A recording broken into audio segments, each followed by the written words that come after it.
Hey, in this video, I am going to take you behind the scenes at one of our property summits, and we are taking live questions from our audience on how to become a successful property developer. If you're new to this channel, make sure you smash the subscribe button and hit the notification bell, and stay tuned for more videos.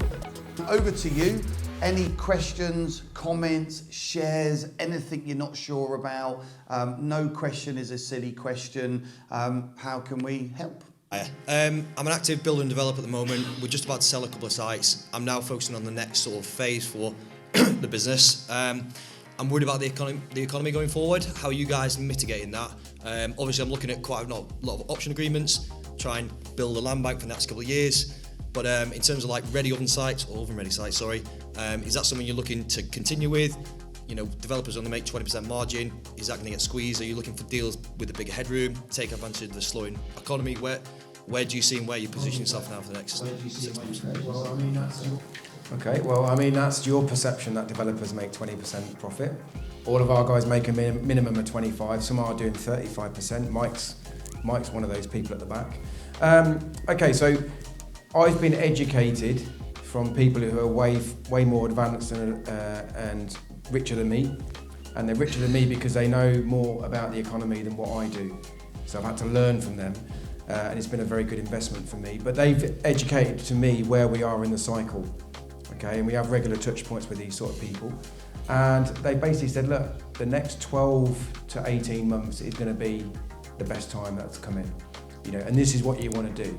You want to be out there finding opportunities with vendors, whether they're on market or off market, and you want to be buying cheap. So the 20% that you've just mentioned, it's almost like some of these deals are getting locked in at 40, 50% margins, like huge margins, because you're buying at the right time. The people that probably have been making 20%, which is, like you said, it is the industry standard, have probably been doing this the last 12 years.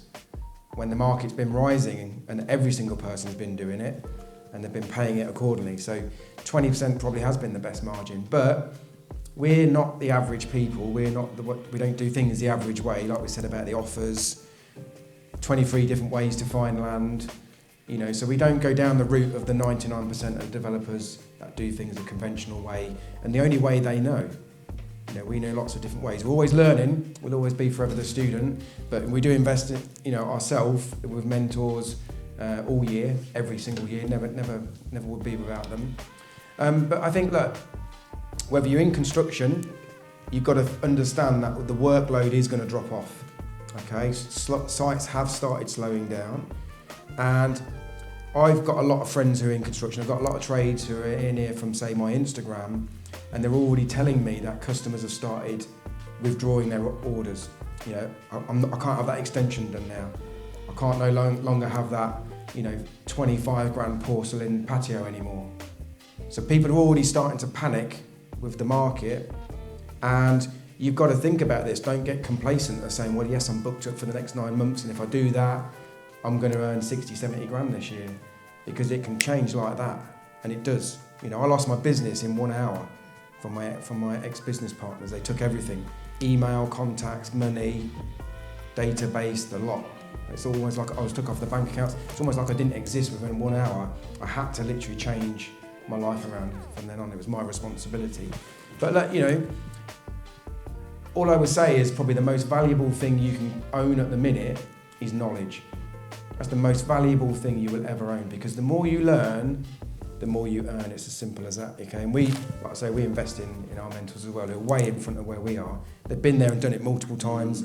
Their inner circle has been there and done it multiple times. So it's almost like they're giving us this crystal ball of where the future is, and this is what we share with you guys here and over the 3 days and during the 12-month, say, mentoring programs. Okay, but I certainly won't panic. I would just be ready to adapt and look at how things are changing, but they are going to change. It's a really good point, and it's a fantastic question. And even some of you in this room that have been finding sites and looking at sites, when you spend the 3 days with us, you'll look at sites differently. You'll get more creative with sites, and you know, it's just going to make us even better at finding even better deals. But yes, certainly we want the bigger margin deals. Might have to go for a few more of those to find them, but I'd rather wait an extra 4, 6, 8, 12 weeks and get a golden one than just something that's gonna be okay, that could backfire if there's a change.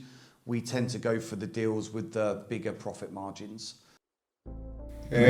What's your best tips when you're trying to establish a GDV, in particular when you're building in plots that's kind of more rural? Okay, so the best tips and advice for establishing a GDV. So GDV is your gross development value of what the project will be when it's fully built. Now, I would always say go for expected sales prices. Don't go for the, what it's going to go on the market for, because that's just a sort of overinflated price. So be realistic on your prices. At the minute, we're factoring in a 10% drop as a worst case scenario. Okay, and now the news will say 25%. Great. Use that media fear to educate your vendors and the agents.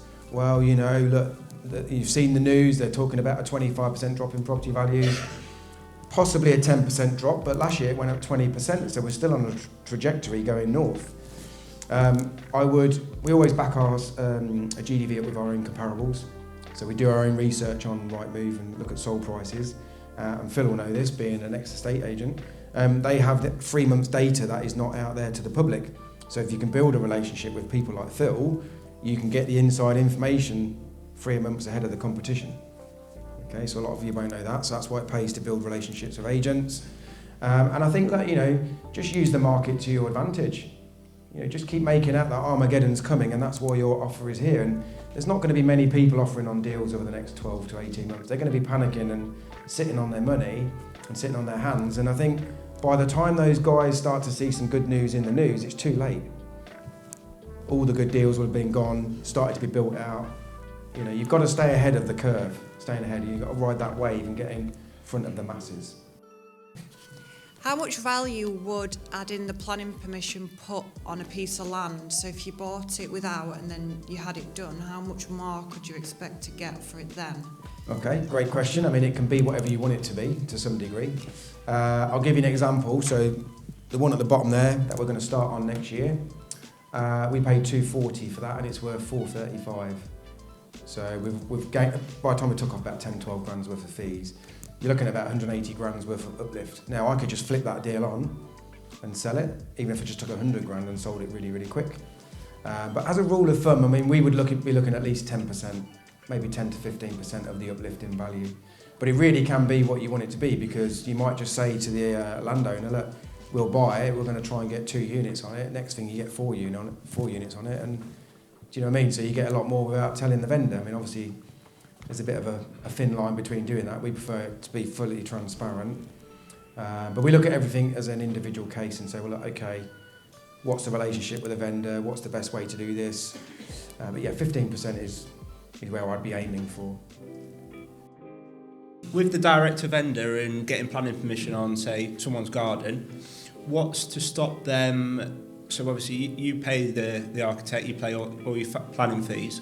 What's to stop them going elsewhere and just selling that once you've spent your money on it? Great question. So we will lock them in with what's called an option agreement or a conditional contract, and that puts a charge onto the land. And that means that, I mean, they can still sell the land, but the option agreement that you've got with them goes with that land. So whoever buys the land still can't go and do the planning and the building and sell it. The option agreement it's a legally binding contract, but it means that you have the option to buy it, but not the obligation. So you can walk away from it if you want. Like, let's say you don't get planning.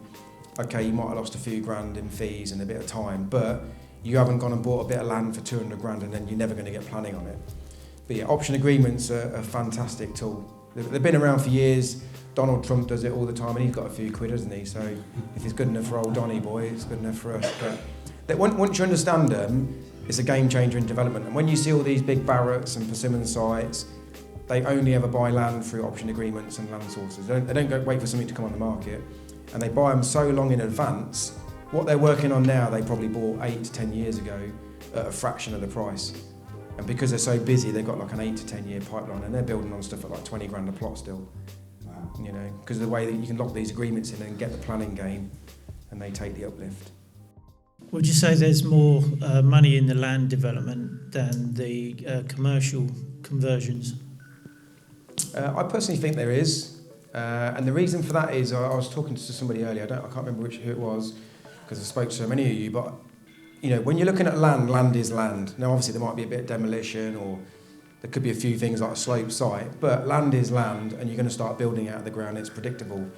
With a commercial conversion, you're very in the constraints of the actual building. I mean, if you imagine converting this, you've got lots of alcoves, you've got lots of structural stuff coming through here, lots of wide things to try and get light in. So you are conformed in the constraints of a building. You've also got to go backwards before you go forwards. You've got to strip all this out, bring it up to current building regs. So by the time this building's even half converted, you could have built something new. I mean, we're building stuff in 4, 5, 6, 7 months, finished. You've done some commercial stuff, and mine took 9 months. Yeah, and I think, like you said, we've had this discussion, and Liam's saying, look, mate, I love the stuff you're doing. I think I'm going to switch models this next year and give it a try over the next sort of 12 to 18 months and get in and out a bit quicker and just keep it simple. And I think that's all successful businesses, isn't it? Keeping simple, following a proven model. I love the conversions, but pound for pound, time for money, I just do a new build all the way along. I think the biggest differential between new build and commercial conversions is you try and find contractors that understand this sort of type of work. There's not many. Whereas with new build, bricklayers are bricklayers' rates, chippies are chippies' rates, hanging doors, fitting skirtings, it's all on meterage. When you've got to start making loads of alterations, it's very hard to find a contractor who can cost effectively do that without paying a fortune to the developer. You see what I mean? So that, for me, new build's predictable. I mean, estimators online can price it, a QS can price it. With this sort of stuff, you could get a price back from 3 contractors, and they'll probably be hundreds of thousands of pounds apart, difference in the quotes, because it's just such a difficult thing to quote up for a lot of contractors if they can actually manage the project effectively as well. One thing that puts me off with investment is you're essentially playing with somebody else's money. Do they take a charge? What do you ask for them? And B, have you had any deals go south when you have to mitigate that in any sort of way? Because that's my biggest concern that puts me off at raising investment. Okay, cool, good questions. Well, I've raised a lot of money. I've worked with a lot of investors. Typically, no security when I'm raising money on the savings accelerator. I have done it twice. We really needed money urgently for our Loughton project. The development funder had first charge. We needed 100k really quick, and the investor we just happened to have wanted second charge. So you have to go to the first charge lender and get them to agree it. So that took a few days, but they were happy. So we have given a second charge once. The only other thing I've done is I borrowed money once from somebody's SaaS, and the trustees of the SaaS administrator, I needed to sign a separate personal guarantee document, which of course I was happy to sign. Other than that, I've never given out any type of security on loan notes. It's just been purely based on building the relationship, you knowing me knowing you, me getting to know you, you liking me, and we shake hands with a legally blinding contract, yeah? Given a few other PGs and things like that away in the loan agreements. But yeah, so that's typically. Now, if we're doing a 50-50 JV instead, you're putting in the money and we're doing all the work, and we have a company together, well then really the security is in the land that you own, yeah? So then there's no real security needed, it's in the asset you're buying. And what I have had happen with one of my developments is we just had major delays with the money. Major delays, yeah? And most investors were okay. A couple investors I knew wouldn't be okay, so I quickly raised the money from somewhere else. And I think 1 or 2 of them, we just used some of our own company money to pay them back. So you have to be aware for that stuff. But other than that, we've always paid everyone back, be it delayed sometimes, keep them happy, and typically they'll always invest again. But yeah, of course, it's a worry, right? Risk versus return. You can't have all the risk without return without an element of the risk. You're never going to put them into a deal that you truly don't believe in. And you're going to do everything you can for those investors. And ultimately, look, if I did have a deal go south, let's say it happened, and touch wood, it's not happened. But if I did, and it was like, right, well, this deal's gone bummed out, and I've got £500,000 worth of client money here, I would not be one of those developers that would just say, look, I'm really sorry, you've lost your money, unlucky, and then have to ride the storm out. My credibility is worth more than £500,000 over the next 10 or 20 years. I would just be honest with that investor, and from a cash flow business of mine, I'd just pay him out my own money. Yeah, I think that's better, isn't it? You know, I would never want anyone to lose money on my watch. So even if I had to pay it out my own money, I would find a bloody way, yeah? Yeah, I mean, I think one of my tips would be for anybody looking to go out and borrow money is treat it like it's your own money. So respect it, you've had to work hard for it.